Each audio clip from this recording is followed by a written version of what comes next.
¿Sí me escuchan bien, cierto? ¿Sí me escuchan bien? ¿Sí? ¿Sí me escuchan bien? ¿Sí me escuchan, cierto? Sí, excelente. Muy bien, amigos. Voy a presentar mi pantalla. Ay, listo. Ya comencé a presentar mi pantalla ya. Y nuestra sesión nos lleva al día de hoy. Esta es nuestra semana 12, ¿sí? Panorama de la literatura hispanoamericana. ¿Qué pasó aquí? Ya desalineado esto. Ahí está, ahí está, ahí está. Ahí está, muy bien. Así que vamos a hablar al día de hoy de literatura y sin más, entremos con violencia, ¿de acuerdo? ¿Pueden ver mi presentación? Confírmenme, por favor, abran audio y confírmenme a alguien. Tengan la bondad. Sí, Sí, profe. Excelente amigos, ladies and gentlemen. Entonces, semana 12, panorama de la literatura hispanoamericana, ¿de acuerdo? Vamos a comenzar con el romanticismo. Sí, claro que hay literatura antes, ¿no? Pero estas son las, en todo caso, los hitos más importantes que vamos a revisar. El romanticismo, el modernismo, sobre todo haciendo énfasis mucho en el nicaragüense Rubén Darío, el postmodernismo, la vanguardia, el regionalismo, el realismo mágico y el boom latinoamericano. A ver, bueno, comencemos a ver. Este romanticismo, que ustedes recordarán, hablamos de, en el caso europeo, en Alemania, ¿sí? Hacia inicios del siglo XIX, fines del siglo XVIII, inicios del XIX, ¿de acuerdo?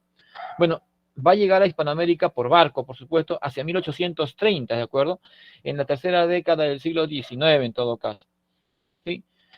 Era, te acordarás, el romanticismo europeo una reacción contra el neoclasicismo francés, buscaba pues ser más nacionalista, menos exótico, más sentimental, por supuesto. Bueno, en el caso hispanoamericano va a también tener ese cariz, ¿de acuerdo? Solamente que algunos matices propios, ¿no? Porque dado que es América, pues hay una especie de americanismo, ¿de acuerdo? Una exaltación de lo americano en este caso, ¿sí?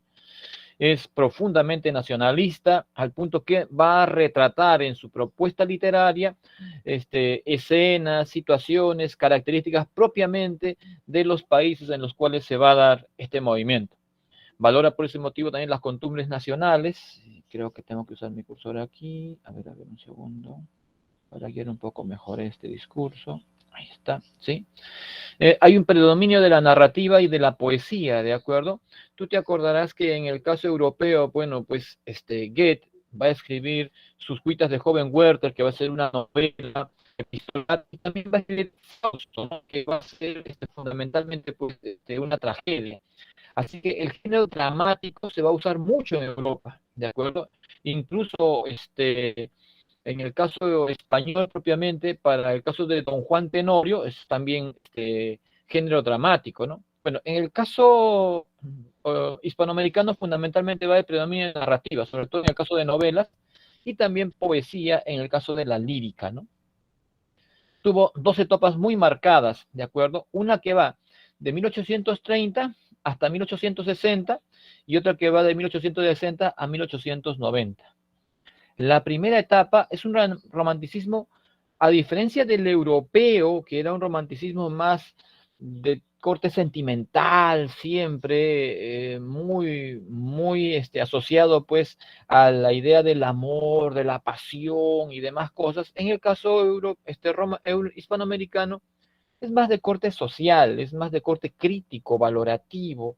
Hay una especie de uso de la literatura en lo que se conoce como una literatura comprometida, ¿no? Diferenciamos por un lado la literatura comprometida de la literatura, en todo caso, evasiva, ¿sí? Una literatura comprometida es una literatura que pretende un cambio, que identifica una problemática y construye en su verso o en su texto, en su narración, una oportunidad de cambiar esa situación. ¿Sí? Se compromete con la sociedad, intenta el cambio social, ¿no? Esa es una literatura comprometida. A diferencia de una literatura evasiva, una literatura que no observa lo que sucede, no le importa lo que sucede en la sociedad, no importa si hay abusos, si hay problemas, no le importa nada de eso, solamente intenta pues presentar nada más su producto, ¿no? Son dos tipos de literatura. Y en este caso, el periodo inicial de este romanticismo es más de corte social, más de corte comprometido. ¿Por qué sucede esto? Bueno, porque el movimiento comienza en Hispanoamérica, llegando, por supuesto, traído por barcos de Europa hacia la Argentina de partida, ¿sí? Hacia los puertos argentinos. Y es en este caso uno en particular, Esteban Echevarría, quien en su juventud, según sus biógrafos, sería una persona pues un poco, por decirlo, licenciosa, poco preocupada por la realidad, poco responsable, sí, poco valorativo, si quieres, ¿no? Un tanto vago, ocioso, quien habría viajado a Europa y habría conocido pues esta nueva forma de sentir en el romanticismo, esta nueva forma de vivenciar el arte, en el caso europeo, habría llegado a Francia, habría conocido en París este romanticismo, y habría regresado pues a Hispanoamérica comprometido con una situación un poco más seria, un poco más valorativo. Y cuando llega a la Argentina, va a encontrar pues que hay una situación complicada en el país, hay una especie de pugna en ese momento, están definiendo políticamente cuál va a ser la situación del país, si es que van a actuar o si es que van a formar una nación, este, digamos, unificada, un solo gobierno, un solo gobierno, un solo autoridad, un solo pueblo, o si van a ser al estilo más o menos americano, una especie de federación, ¿no? Entonces hay dos grupos muy marcados, por un lado lo que se hacen llamar los federalistas, y por otro lado los que son llamados o calificados como unitarios, ¿no? Y Esteban Echevarría, pues, es más partidario de los unitarios. En el momento que él está llegando a Argentina, son los federalistas los que están en el gobierno, ¿sí? Y él, pues, va a escribir justamente en contra de ello y va a atacar esto, y los unitarios tienen una lectura un poco más, si quieres, se presentan un poco más académicos, un poco más cultos. El gobernante para esta época ha de ser un general Rosas, ¿sí? Una persona un tanto más déspota, duro, ¿sí? Bueno, es militar en todo caso la idea. Un tirano, es considerado por Esteban Echevarría y los unitarios, considerado él un tirano. Y va a escribir, pues, entre otras, una obra llamada El Matadero, ¿sí? El Matadero, por supuesto, es una especie de camal, ¿no? Es una especie de camal para el caso nuestro, ¿de acuerdo? Este matadero va a representar, en el caso de la obra de Echevarría, digamos que todo lo sucio, lo bajo, lo ruin, lo perverso, más o menos, que implicaría los federalistas. ¿Cómo comienza pues esta obra? ¿No? Esta obra comienza pues con una situación un poco compleja en el caso de Buenos Aires, ¿de acuerdo? Han habido 15 días de diluvio, los cuales han anegado el país y lo han dejado en un colapso económico, ¿de acuerdo? Por consiguiente, bueno, pues quienes van a sufrir siempre pues es el pueblo siempre sufre, ¿de acuerdo? El pueblo siempre es el que sufre. Y a diferencia nuestra, ¿sí? De los peruanos que recibimos productos pues de carnes y de aves y sobre todo mucho de verduras, en el caso argentino lo que más se emplea para la alimentación es la carne, pues, ¿no? O sea, ese es su alimento, su plato del día, digamos, ¿no? No hay comida sin carne en el caso argentino. Bueno, durante estos 15 días y todo el impacto económico, no va a haber carne, pues, ¿no? Por ese motivo es que los mataderos, el camal, el matadero, van a terminar cerrándose. Esto va a coincidir con la etapa de Cuaresma, y ustedes saben que la etapa de Cuaresma, en el caso de la fe cristiana, pues es una época en la cual hay una particularidad interesante en cuanto a la alimentación. No se come, ¿qué no se come en Cuaresma? No se come. Carne. Carne. Así es, Carne. maestro, así es. No se come carne, así que va a coincidir, ¿de acuerdo? Va a coincidir con esto. Bueno, pues desde la iglesia, el cura, el sacerdote, va a invocar, pues, ¿no? A no caer en la tentación de comer carne, aunque realmente están desesperados porque ya llevan días sin probar lo que es carne y se sienten famélicos los argentinos, ¿de acuerdo? Y cosa interesante es que siempre se les va a echar la culpa a los unitarios. El gran gobernante en esta época considerado el libertador, el liberador, ¿sí? Es el general Rosas, el gobernante, y quien actúa pues como una especie de autoridad, ¿no? No se le ve en la obra, pero como que todo el mundo más o menos se dirige más o menos en función de lo que él decide. Y pues el sacerdote va a lanzar pues críticas a los unitarios dentro de la misma parroquia como parte de su prédica, ¿no? Por culpa de los herejes unitarios, más o menos, ¿no? Es que Dios ha castigado a nuestra nación con ese diluvio y por culpa de ellos, ¿no? Y no sale de la iglesia del culto más o menos culpando, odiando a los unitarios, más o menos esa es la idea, ¿no? Y bueno, pues se desata el problema, hay posibilidades, el único que come carne en esta época pues es el gobierno, los sacerdotes, el ejército, los que están en el poder nada más menos el pueblo, ¿no? Por ese motivo es que la gente se moría de hambre, subieron los precios de las aves y del pescado, no había carne, la gente estaba definitivamente hambrienta.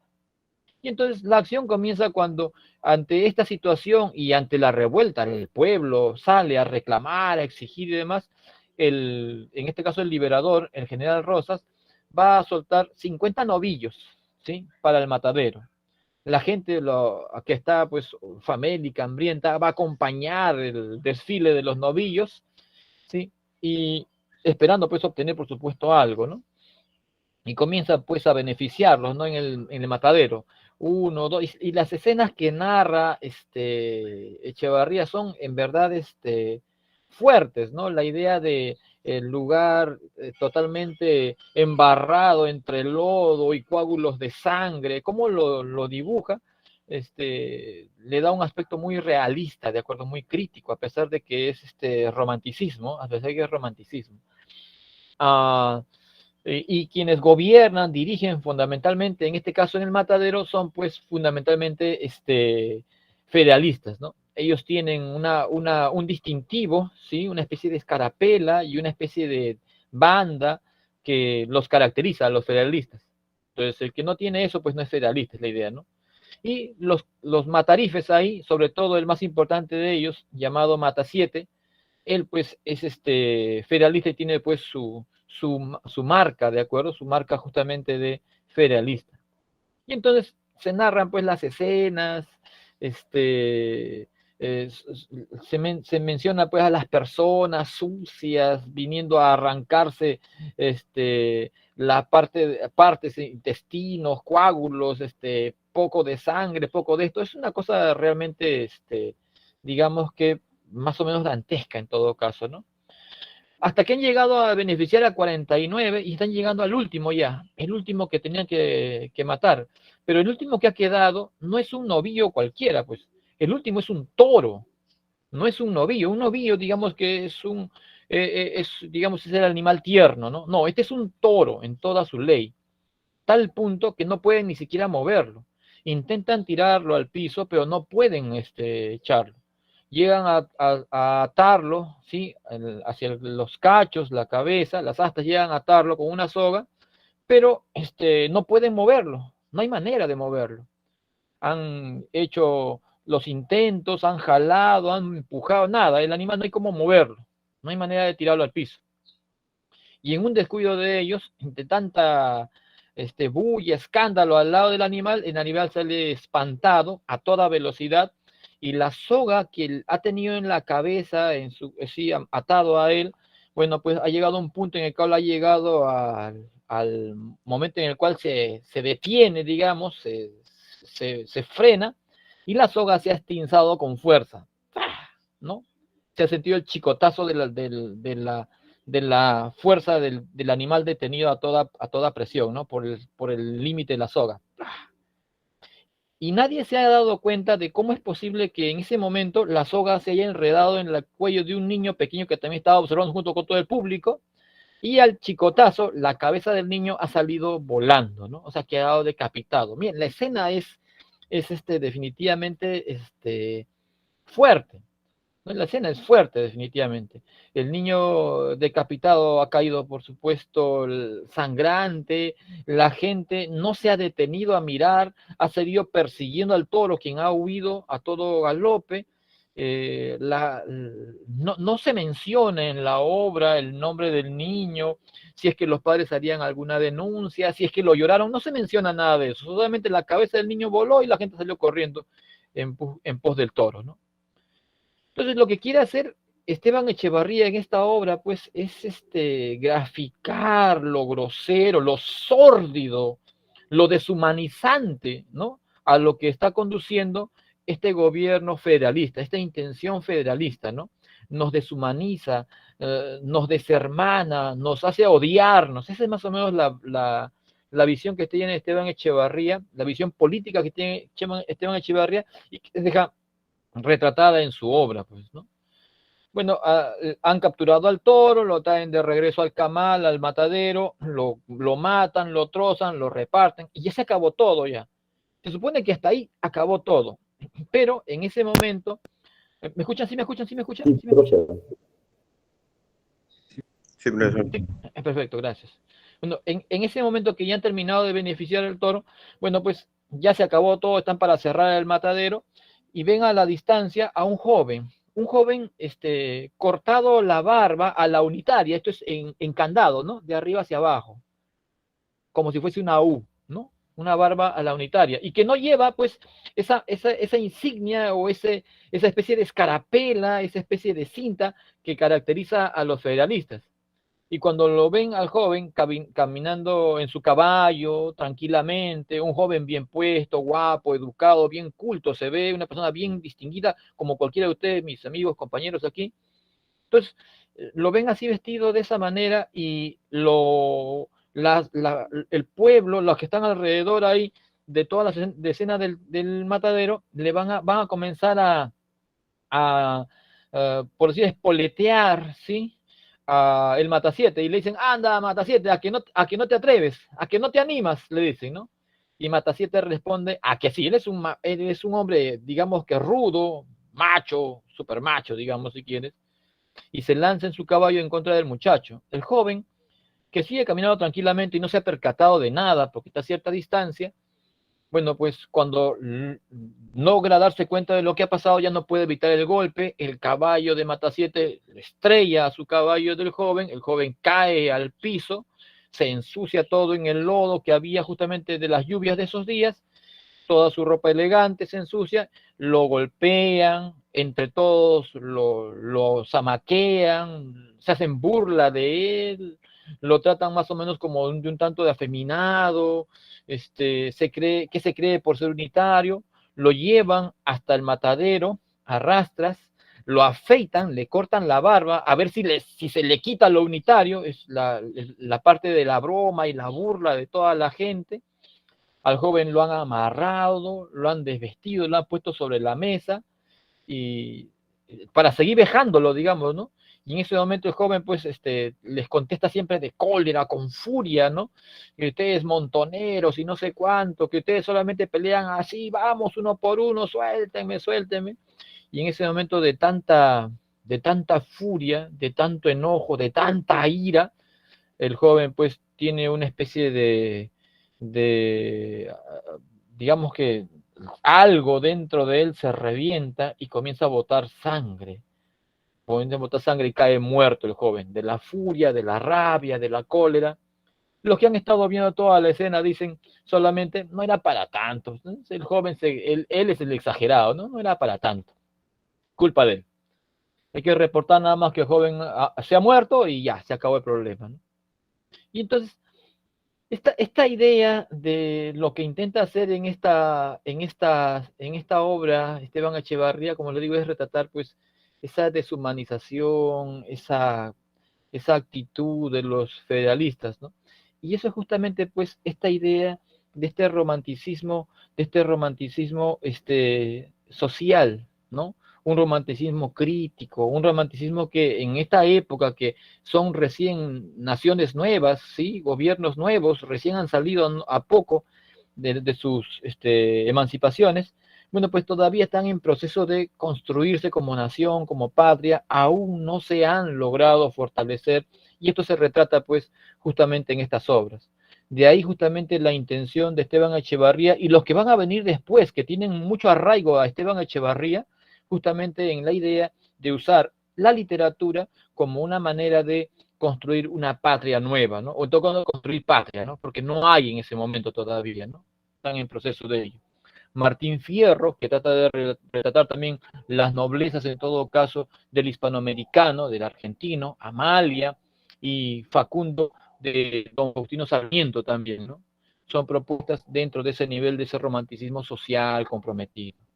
A diferencia de ellos, va a surgir hacia 1860, decíamos, un romanticismo más sentimental, más al estilo europeo, por decirlo, ¿no? Más a la temática europea, amor, emociones, odio, sentimientos, básicamente ello.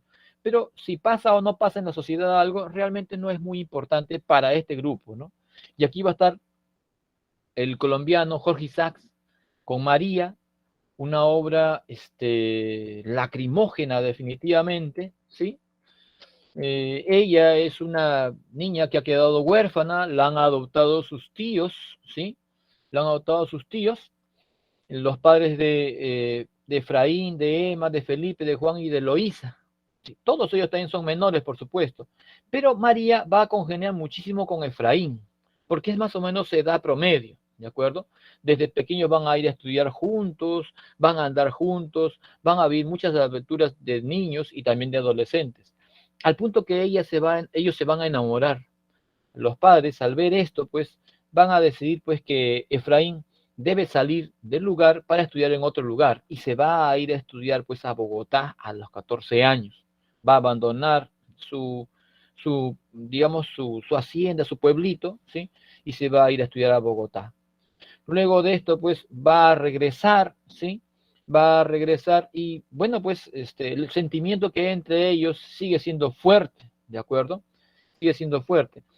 Así que los padres van a terminar pues enviando a Efraín fuera incluso para que pueda estudiar en Europa también, ¿no? Hay que recordar esto en todo caso que la madre de María sufre una enfermedad y muere de ella, ¿de acuerdo? Y María al parecer también va a comenzar a desarrollar la misma enfermedad que su madre, ¿no? La epilepsia, ¿de acuerdo? Viendo la situación de María, que posiblemente también podría desarrollar ello, y Efraín ya es joven, le proponen pues que se vaya a estudiar a Europa, los 5 años que corresponden a su carrera de medicina, ¿sí? Y le ofrecen la idea, ¿no? De que si cuando regrese después de los 5 años, María y él se entienden todavía, bueno, pues ellos mismos van a bendecir su matrimonio. Efectivamente, Efraín sale con promesa con María y se va, ¿no? Pero María, en la ausencia de Efraín, termina empeorando su salud y muere, ¿no? Llega una carta a Efraín en Londres diciéndole que María pues se encuentra muy mal, que necesita verlo, ¿no? Se ha enfermado, digamos que de la ausencia de él. Él retorna, pero al retorno de él, antes de que él llegue a casa, ella ya ha muerto, ¿sí? Bueno, eh, Efraín va a guardar las trenzas. Emma, su hermana, quien ha sido una especie de confidente de María y le ha ido contando todo lo que sentía y lo que sufría por su hermano, va a terminar pues contándole qué es lo que había pasado, cómo había sufrido el tiempo de su ausencia, ¿sí? Entonces es una especie de novela lacrimógena, ¿sí? Él al final de cuentas va a terminar pues va a terminar va a terminar abandonando pues su casa, ¿sí? Una casa que le recordaba tantos momentos con María, digamos así, ¿no? Entonces es una novela más o menos bien sentimental, esas de Moco y Baba, más o menos, esas novelas lacrimógenas que se lleva incluso a la televisión, ese tipo de novelas. Por otro lado, va a estar el peruano, líder narrativo de los románticos, Ricardo Palma Soriano, ustedes saben, el bibliotecario mendigo, con sus tradiciones peruanas, ¿sí? Con sus tradiciones peruanas. Entre ellas, varias que tienen que ver con la época de la República, fundamentalmente las que tienen que ver con la época de la colonia, algo de lo que ha pasado en la época precolonia, en todo caso prehispánica, y también, por supuesto, de la época de la emancipación. Así que Ricardo Palma, en ese sentido, va a ser muy amplio, ¿sí? Va a escribir muchas tradiciones peruanas. Una de ellas que deberíamos de rescatar en todo caso es la que se conoce como Don Dimas de la Tijereta. Don Dimas de la Tijereta es una tradición peruana que se va a enfocar en un tema que ya va a explorar el mismo Goethe, ¿te acuerdas tú? El creador del movimiento en Alemania, él va a explorar este tipo de temas. Un hombre viejo, no ha vivido el amor, se enamoró de una jovencita, hace pacto con el diablo para tener el amor de ella. ¿Te acuerdas cómo se llamaba la obra de Goethe? Es una tragedia, género dramático. ¿Te acuerdas cómo En se el llama la obra? cuerpo de alguien, creo que sea. Ah, ah, ah, ah, ah, ah, ah. Un hombre anciano, viejo, enamorado de una señorita, hace trato con el diablo para poder tener nuevamente juventud fuerte y poder enamorar a la señorita y que ella se enamore de él. El diablo le cumple. ¿No te acuerdas cómo se llama esa obra? Tutum, tutum. Pregunta examen, ¿ah? Esa es Fausto, ¿sí? ¿Te acuerdas? Fausto hace esa situación.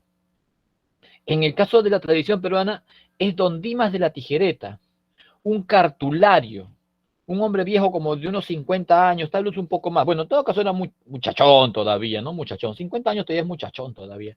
Ya a los 60 más o menos. Pero bueno, esa es la idea promedio más o menos de la que habla Ricardo Palma, ¿de acuerdo?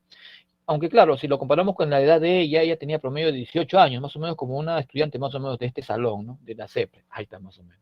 O sea, más o menos como más o menos yo en todo caso con una señorita del salón, más o menos en promedio de edades, ¿no?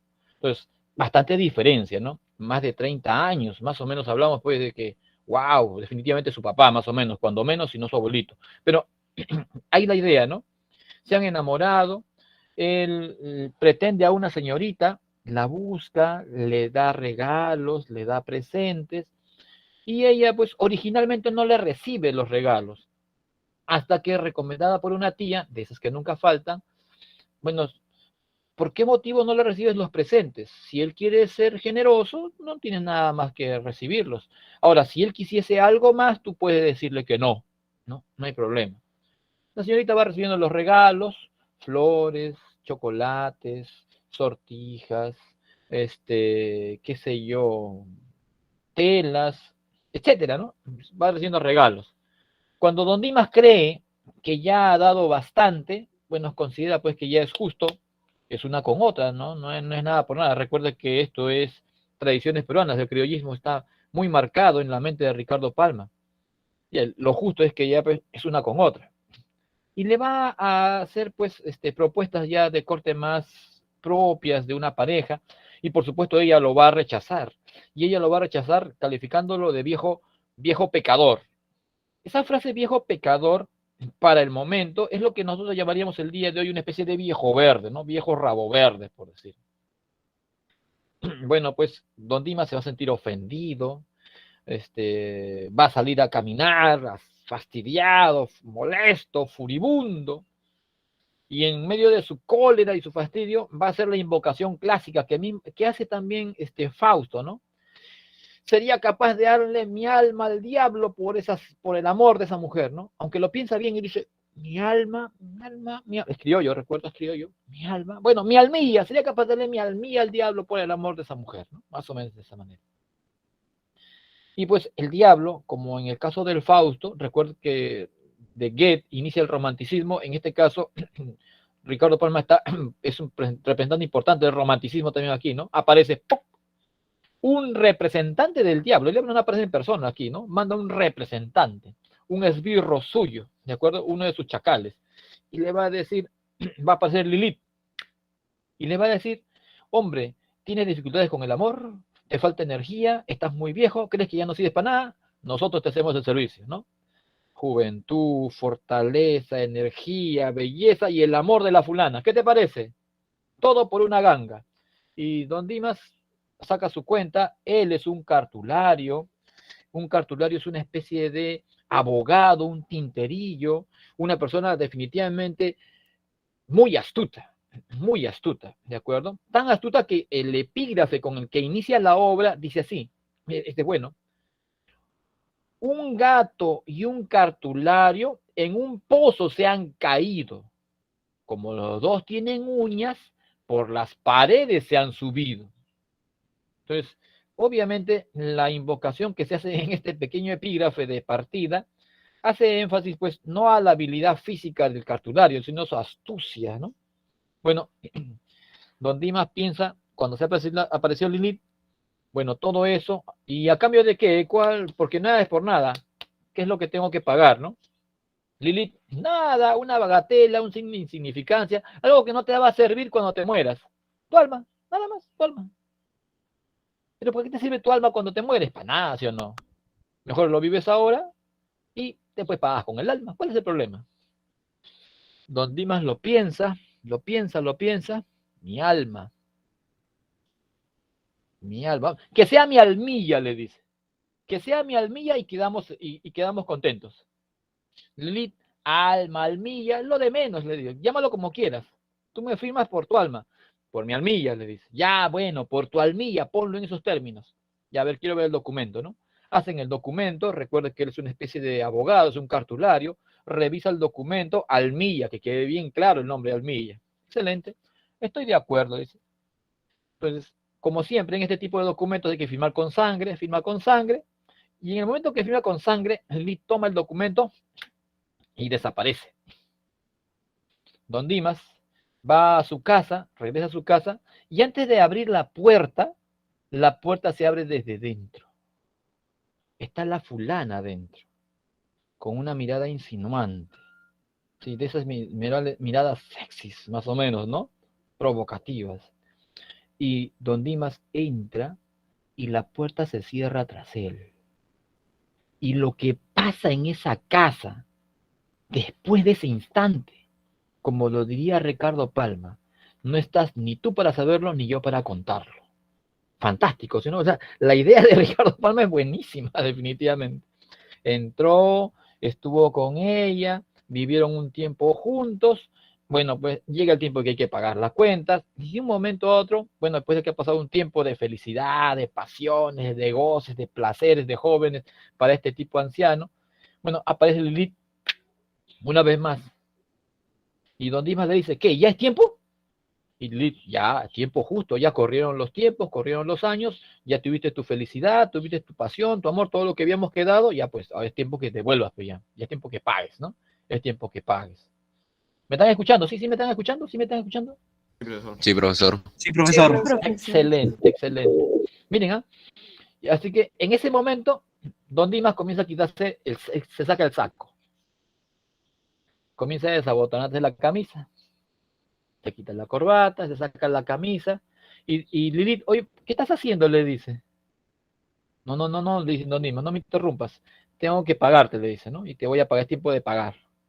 Ya, pero no tiene que quitarte la ropa, le dice. No, tiene que ser así, le dice. Bueno, le dice, continúa, pues le dice Lilith. Se quita la camisa, se quita el pantalón, queda en ropa interior. Claro que la ropa interior de aquella época pues no es la del día de hoy, ¿no? Hoy día los jóvenes usan cosas un poco más pequeñas todavía, ¿no? Ya hasta tangas y cosas por el estilo, ya, ¿no? Lo más elegante es boxer en todo caso, ¿no? Pero la ropa interior de Dimas, para él, la usanza de esa época, era una especie de enterizo que iba desde los puños, ¿sí? Desde de las muñecas al cuello y totalmente el cuerpo, ¿no? Así había quedado Dimas. Y eso también se lo va a sacar completamente. Completamente encuerado va a quedar Dimas, ¿no?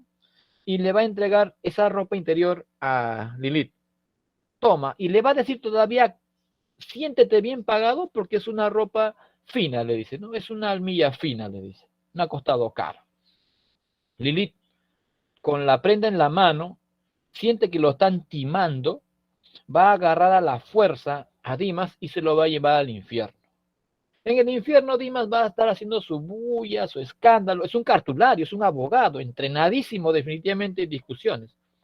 El diablo, seguro de que va a ganar cualquier pleito, porque tiene documento firmado con la firma de Dimas, con su misma sangre, no hay nada. Esto es mejor que la prueba de la vista, mejor que las huellas digitales, ¿no? Es firma con su sangre.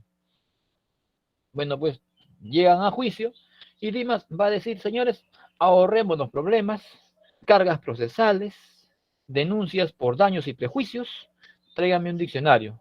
Recordemos que es Ricardo Palma Soriano quien va a fundar la primera, o en todo caso la Academia Peruana de la Lengua, y que va a ser esta institución la que va a presentar pues lo que va a colaborar en lo que sería luego el diccionario de la Real Academia Española de la Lengua. Entonces, Dimas va a pedir, tráigame un diccionario.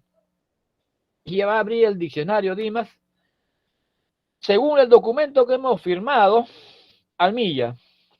¿Qué es lo que dice Almilla? No, señor Sualma. Papelito manda, caballero. ¿Qué es lo que dice el documento? Almilla. En el diccionario, Almilla. Prenda interior masculina. Y eso es lo que yo les he puesto en su mano, le dice. No tienen ustedes ningún derecho de traerme aquí. Y en ese momento el diablo se va a dar cuenta de que ha sido en verdad timado, ¿sí? Que no puede hacer nada. Así que va a enviar a Dimas nuevamente a la tierra, por supuesto sin ninguno de sus poderes, su belleza, su juventud, su fortaleza, nada de ello, ni tampoco el amor de la fulana, ¿sí? Y se va a quedar con el Almilla, por lo menos para no haber perdido todo, es la idea, ¿no? La gracia. Dimas va a llegar a su casa y por supuesto ella ya se ha dado cuenta de qué es lo que ha pasado, se siente sucia, se va a meter a un convento, ¿sí? Y don Dimas, bueno, pues va a vivir sus años ya sin el amor de ella. Bueno, pues según Ricardo Palma, no va a poder ir al cielo porque al cielo solamente van la gente buena y él es un cartulario, los cartularios no van al cielo, es la idea, ¿no?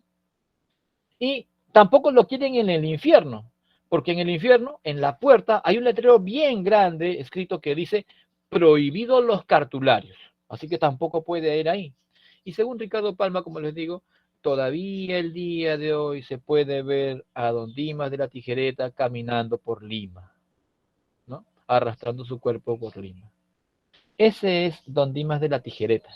Buenísimo, definitivamente. Y nuestro máximo representante lírico, Carlos Augusto Salaverry, con una obra llamada Cartas a un ángel, ¿sí?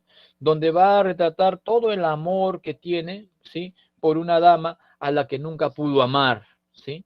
Y va a aparecer ahí también sus cartas, ¿de acuerdo? Sus cartas. Una de ellas, un poema que se va a llamar Acuérdate de mí, fundamentalmente ese, ¿no? Acuérdate de mí. Conviene mencionar esto. ¿Por qué motivo dos peruanos están dentro de este periodo de romanticismo sentimental y ninguno aparece propiamente en el caso del romanticismo social? Ustedes recuerdan esto de su historia, de su HP, su historia del Perú, ¿de acuerdo? Hacia esta época promedio y un poco antes, estamos viviendo una especie de hegemonía a nivel de la región. Somos una nación importante y, por supuesto, nuestro puerto del Callao es uno de los más importantes que hay en toda la región, ¿sí? Más que Valparaíso y más que otros más. La ciudad de Lima es considerada la Venecia de América, ¿sí? Nuestros espacios públicos y nuestras zonas de cabaret son lo más chic, lo más cool que hay en esta época, ¿de acuerdo?